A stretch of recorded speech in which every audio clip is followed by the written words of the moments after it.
Halo,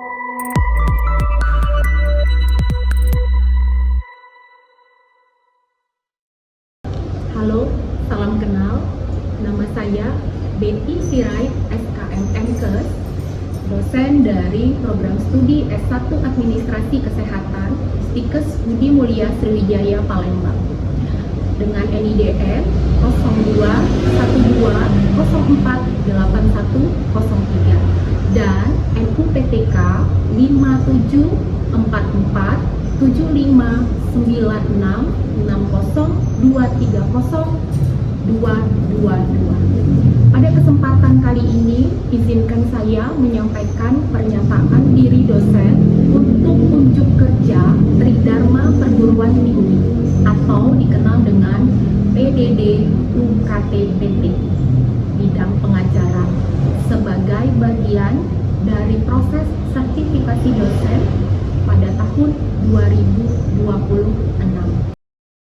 Dalam proses pembelajaran, saya senantiasa yaitu mengacu pada pendekatan DIA, yaitu Delivery, Interaction, and Assessment, yaitu pendekatan ini dengan tujuan untuk menciptakan pengalaman belajar bagi mahasiswa yang tidak hanya efektif, ya, tetapi juga interaktif dan aplikatif, sehingga mahasiswa memperoleh pengetahuan sekaligus keterampilan yang relevan dengan bidang administrasi kesehatan.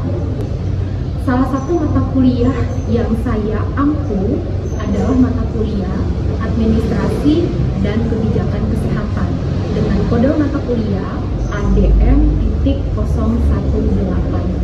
Kali ini adalah materi yang diberikan di semester 2, yaitu merupakan mata kuliah wajib dan diajukan di program studi S1 Administrasi Kesehatan dengan bobot SKS yaitu sebanyak 2 SKS dan berupa teori yang memiliki deskripsi mata kuliah yaitu konsep administrasi dan manajemen, fungsi-fungsi administrasi dan manajemen, implementasi administrasi di bidang kesehatan, dan konsep kebijakan kesehatan. Dari mata kuliah ini, kemampuan yang diharapkan setelah mengikuti materi yang diberikan, yang pertama yaitu melalui capaian pembelajaran lulusan dari CPL 1 dengan menjunjung tinggi nilai kemanusiaan, etika akademik, kerjasama, disiplin, menghargai orang lain, dan semangat kejuangan. Kemudian menunjukkan sikap bertanggung jawab atas pekerjaan di bidang keahliannya secara mandiri dan mempunyai ketulusan, komitmen, dan kesungguhan hati untuk mengembangkan sikap, nilai, dan kemampuan peserta didik.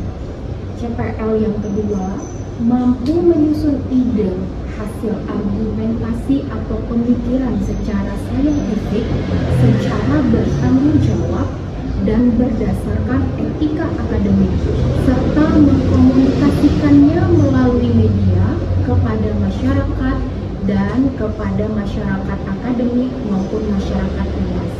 Mampu mengambil keputusan dalam konteks menyelesaikan masalah pengembangan ilmu pengetahuan dan teknologi yang memperhatikan dan menerapkan nilai humaniora berdasarkan kajian, analisis, atau eksperimental terhadap informasi dan data. Dan yang ketiga, mampu meningkatkan kapasitas pembelajaran secara mandiri. CPL yang ketiga, mampu mengaplikasikan, mengkaji, membuat desain, dan memanfaatkan ilmu pengetahuan dan teknologi dalam menyelesaikan masalah prosedural melalui administrasi dan kebijakan kesehatan. Dalam aspek delivery tadi, materi perkuliahan saya susun secara teratur dan terstruktur mengacu pada program studi yang dibebankan pada mata kuliah diturunkan lagi ke dalam CPNK dan sub CPNK. Sistem pembelajaran dalam mata kuliah ini yaitu dengan melakukan perencanaan melalui penyusunan rencana pembelajaran semester atau RPS dan juga menggunakan metode pengajaran berupa tatap muka yaitu sebanyak 14 kali pertemuan tatap muka, yaitu 1 kali pertemuan untuk UTS dan 1 kali pertemuan untuk UAS yang totalnya sebanyak 16 kali pertemuan. Dalam materi pokok melalui mata kuliah administrasi dan kebijakan kesehatan ini, salah satunya di antara semua adalah materi terkait teori kebijakan dan kebijakan kesehatan. Dan materi lain yaitu pengantar administrasi, pengantar manajemen, manajemen SDM kesehatan, kepemimpinan, teori kebijakan dan kebijakan kesehatan, sistem kesehatan nasional, desentralisasi, good governance dan peran pemerintah, pembiayaan dan jaminan kesehatan, pengawasan dan pengendalian, pengarahan dan pengawasan, manajemen rumah sakit, dan manajemen puskesmas.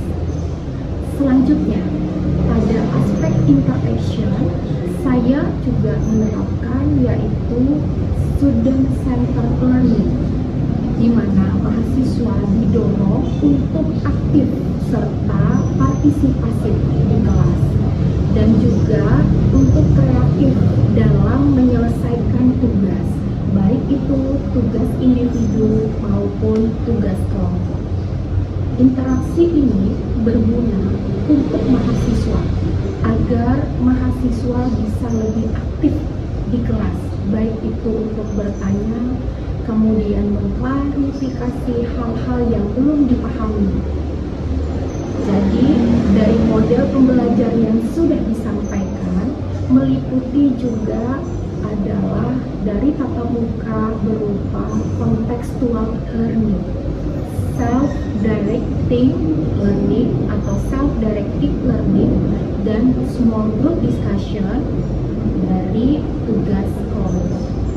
Kemudian, pada aspek assessment, penilaian dilakukan secara objektif melalui indikator yang terukur, yaitu berupa kehadiran 10%, kemudian tugas baik tugas individu maupun kelompok sebesar 20%, kuis sebesar 15%, ujian UTS sebesar 25%, dan ujian akhir semester sebesar 30%, dengan total penilaian sebanyak 100%. Demikian pemaparan serta penjelasan saya mengenai PDD UKPPT bidang pengajaran. Selanjutnya, mari kita saksikan cuplikan video pembelajaran dengan materi kuliah teori kebijakan dan kebijakan kesehatan. Oke, selamat pagi untuk teman-teman dan adik-adik semuanya. Pagi, Bu. Ya, puji dan syukur kita panjatkan kepada Tuhan Yang Maha Esa karena kita diberikan kembali kesehatan sehingga kita bisa berkumpul kembali di ruangan ini untuk mengikuti perkuliahan saya, yaitu mata kuliah administrasi dan kebijakan kesehatan. Oke, untuk hari ini sebelumnya saya mau mengingatkan adik-adik semua untuk membuka link atau akun siswanya masing-masing untuk absensi. Silakan. Ya, tadi sudah absensi masing-masing mahasiswa. Silakan nanti setiap pertemuan kita jangan lupa untuk absen seperti biasa. Nah, kita masuk mata kuliah kita hari ini. Tapi sebelumnya saya tanya dulu, apa kabarnya hari ini? Baik, Bu.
perilaku, yang ketiga kepemimpinan, kontingensi, dan karismatik. Oke, ya.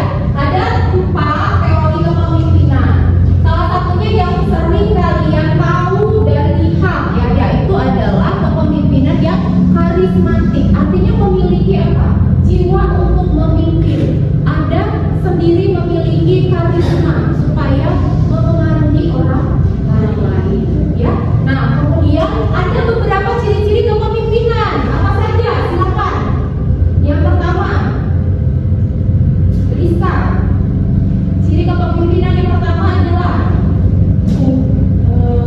Mengkomunikasikan visi, yang kedua pengambilan keputusan, yang ketiga pengorganisasian sosial, yang keempat mengukur kinerja, yang kelima mengelola konflik. Oke, ya, itu semua ciri-ciri kepemimpinan.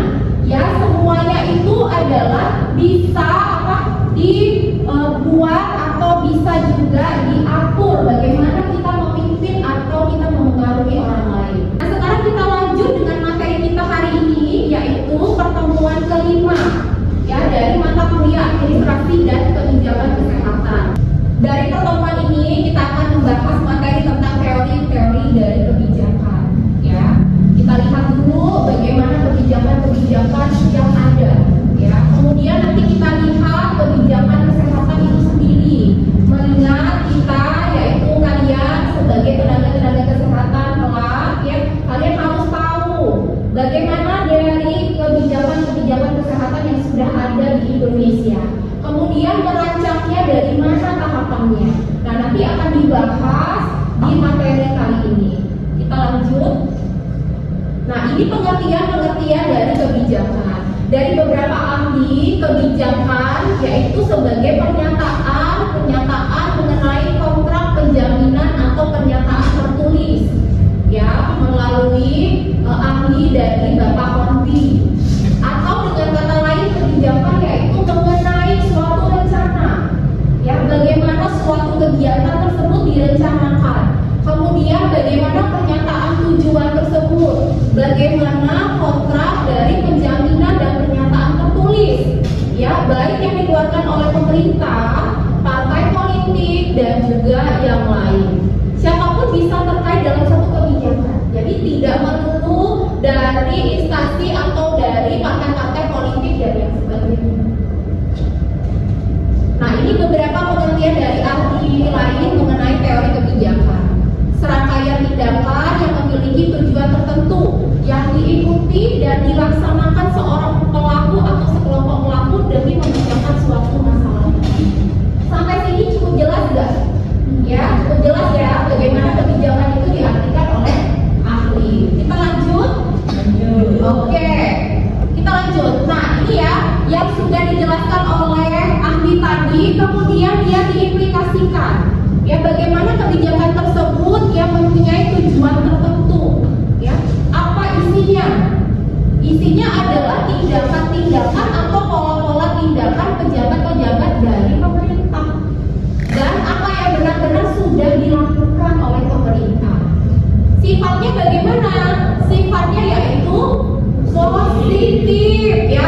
Bentuknya karena dia berupa tindakan pemerintah mengenai suatu masalah tertentu. Nah, kebijakan dalam arti positif ini bisa diartikan bahwa peraturannya akan timbul. Peraturannya bentuk apa saja yang kalian ketahui? Undang-undang, ada lagi.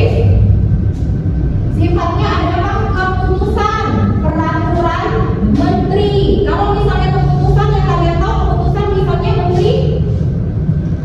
menteri kesehatan, kemudian menteri misalnya pemberdayaan aparatur negara terkait dengan apa? Aparatur sipil negara. Ya, kita lanjut. Nah, ini dia bentuk diagram siklus kebijakan. Bagaimana proses pengembangan kebijakan itu sendiri. Ya, kita lihat yang pertama adalah, ya, siklus yang pertama yang kita jalankan adalah yang pertama yaitu bagaimana agendanya berupa setting, ya. Di setting sedemikian rupa supaya publik merasa bahwa kebijakan itu bisa mengatasi masalah. Kemudian Siklus yang kedua, bagaimana kebijakan itu diformulasikan, dibuat semaksimal mungkin, dipersiapkan untuk menentukan, mengatasi permasalahan tersebut. Kemudian yang ketiga, kebijakan itu diadopsi. Bagaimana kebijakan tersebut ya, itu pembuat kebijakan yang memiliki adopsi dari kebijakan yang lain. Bagaimana kebijakan itu bisa dibuat atau disusun untuk bisa mengatasi masalah itu dan diatur sesuai dengan situasi yang ada. Misalnya di Indonesia, kalau kebijakan ya yang ada di Indonesia, contohnya kebijakan apa? Yuk, siapa yang tahu dia? Kebijakan yang biasanya dibuat di aturan-aturan di Indonesia, misalnya apa? Yang pertama, kalau misalnya di lalu lintas, kita tahu kebijakan apa? Dari Polri misalnya apa? Menggunakan misalnya peraturan di jalan menggunakan helm, kemudian apa lagi? Harus membawa surat-surat penting seperti STNK, SIM, dan sebagainya. Nah, sudah kalian ketahui setelah adopsi dari kebijakan tersebut, baru kebijakan tersebut diimplementasikan. Tahu implementasi? Apa implementasi? Diterapkan. Bagaimana supaya kebijakan yang sudah disusun, kemudian diadopsi sesuai dengan kebutuhan dan situasi, kemudian diterapkan. Yang terakhir, setelah dilakukan atau diterapkan, ada evaluasi. Bagaimana kebijakan tersebut dievaluasi. Sampai sini cukup jelas? Oke, kita lanjutkan. Nah, sudah kalian ketahui tadi bagaimana ya kebijakan tersebut, kemudian bagaimana pengertian-pengertian dari ahli, lalu bagaimana siklus atau diagram kebijakan tersebut disusun atau dibuat. Sekarang kita masuk kepada kebijakan kesehatan. Nah, ini sesuai dengan apa yang kalian geluti ke bidang kita masing-masing, yaitu seorang apa? Tenaga kesehatan. Kita lihat kebijakan kesehatan ini apa sebetulnya ya? Kebijakan kesehatan itu dapat dilihat sebagai jaringan keputusan. Artinya kalau ada jaringan berarti kita sendiri atau bersama-sama. Bersama-sama ada jaringan berarti kita harus memiliki apa? Hubungan dengan orang lain. Ada networkingnya, ada saling bekerja sama. Nah, yang saling berhubungan untuk membentuk suatu strategi. Hubungannya dengan apa? Isu-isu mengenai pelayanan kesehatan, ya.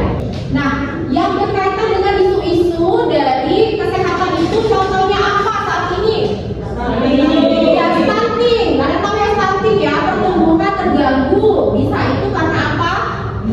Gizi buruk. Nah, sekarang kebijakan kesehatan yang sudah dilakukan atau sedang dilakukan oleh pemerintah Indonesia apa? Program MBG. Ada yang nggak tahu itu program MBG itu apa? Apa? Ini MBG adalah makanan bergizi gratis. Nah, itu sudah dilakukan ya oleh pemerintah dan ini masih berjalan. Jadi program tersebut yang menjadi salah satu contoh kebijakan kesehatan yang dilakukan oleh pemerintah Indonesia. Kita lanjut. Nah, ini ada 4 ya, ada 4 tingkatan dari kebijakan kesehatan. Yang pertama adalah apa? Tingkatan sistemik. Silakan dibaca. Diana, apa tingkatan sistemik dalam kebijakan kesehatan?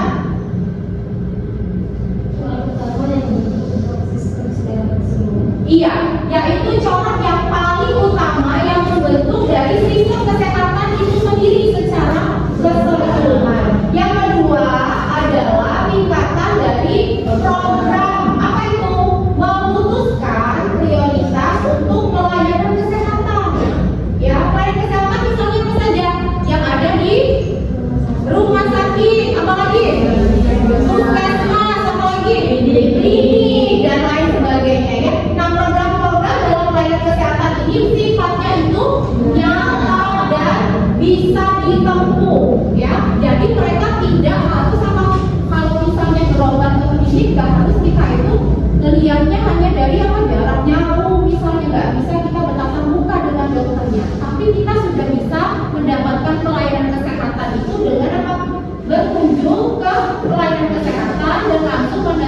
apa? Pelayanan kesehatan dari misalnya dokter dan tenaga kesehatan lainnya.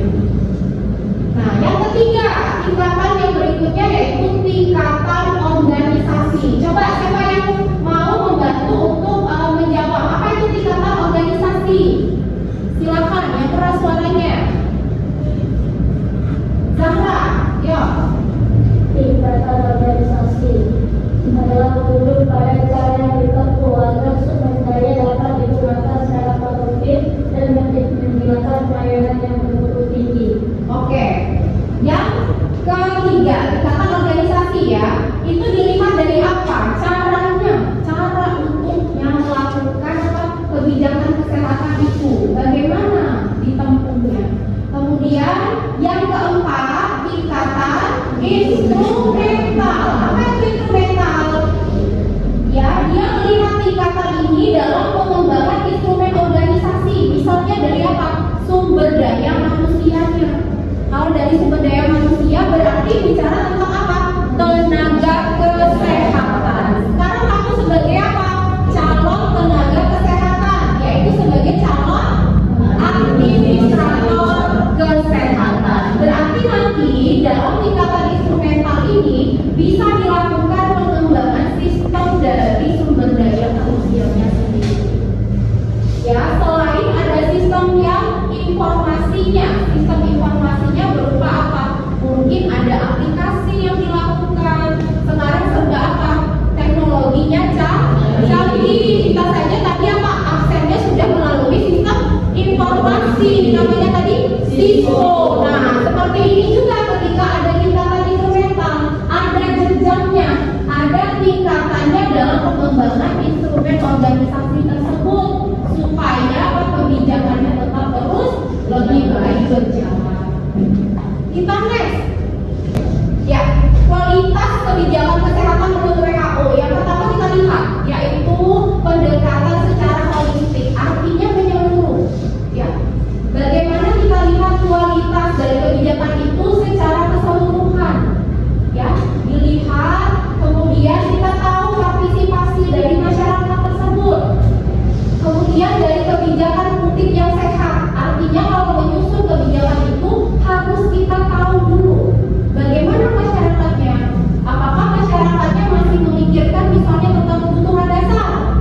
Nah, itu tidak bisa diikuti kebijakannya. Tetapi ketika mereka tahu masyarakat kita sudah sehat, artinya kita masyarakatnya sudah mau untuk berkontribusi, ikut partisipasi. Jadi kebijakan publik itu bisa dilakukan dan bisa dilihat secara sehat. Kemudian ekuitas ya, bagaimana antara kebijakan dari publik tadi bekerja sama, ya, ekuivalen, artinya bisa saling berhubungan. Lalu ada efisiensi, ya, dari tadi ada sumber daya, kemudian ada yang namanya sumber daya manusia, ada namanya sumber daya dari tenaga informasi. Jadi dia harus efisiensi, semuanya tidak boleh berlebihan. Sumber dayanya itu harus dimanfaatkan seefisien mungkin. Lalu kita lihat kualitas kebijakan itu dari kualitasnya kebijakan itu sendiri. Ya, bagaimana kualitas itu bisa dilakukan kalau misalnya kebijakan kesehatan itu tidak sesuai, kualitasnya tidak baik, tidak disusun secara apa? Maksimal. Lalu dilihat sumber daya masyarakat, boleh nggak? Atau apakah masyarakat itu bisa mengikuti, bisa melakukan kebijakan-kebijakan kesehatan tersebut? Lalu ada namanya apa? Self-regulation. Ya, terakhirnya bagaimana kita menilai diri kita sendiri. Yuk, sampai sini ada pertanyaan dulu nggak? Silakan. Kalau yang belum jelas silakan ditanya.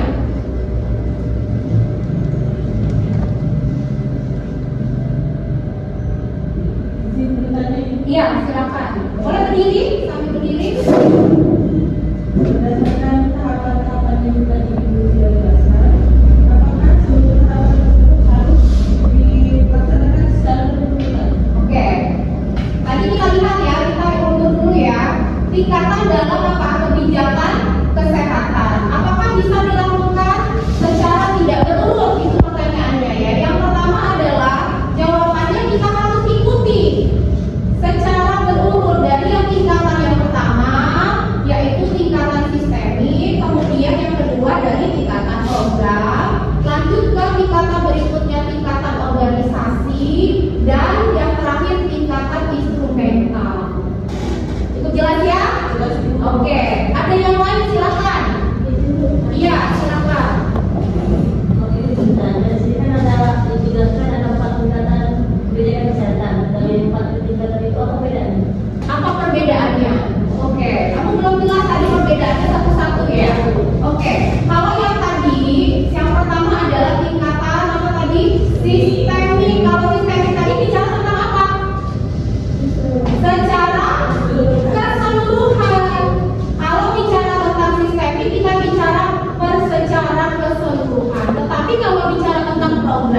kita bicara apa?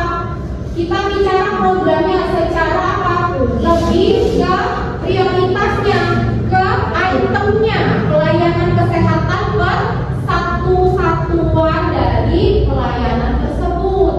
Tetapi kalau misalnya kita organisasi, namanya organisasi apa? Secara luas atau secara besar, berarti dia harus mencakup keseluruhan ya, supaya semuanya bisa dilakukan. Yang terakhir instrumental lagi, yaitu apa? Pengembangannya berdasarkan pengembangan instrumen dari organisasi. Cukup jelas? Oke. Nah, terakhir sebelum saya tutup materi atau pertemuan kita dari pertemuan kelima ini, ya saya ada tugas untuk kalian. Silakan kalian buka. Ya, ini dari link Google Form. Silakan kalian nanti kerjakan tugas ini secara individu per masing-masing. Jadi nanti kalian buka dan kalian kerjakan di kumpulnya nanti di minggu depan. Ini adalah berkaitan tentang kebijakan kesehatan. Bagaimana kamu melihat isu-isu kesehatan saat ini dan apa saja kebijakan yang sudah disusun. Berarti nanti satu-satu mahasiswa itu akan berbeda isu-isu kesehatannya. Cukup jelas nggak?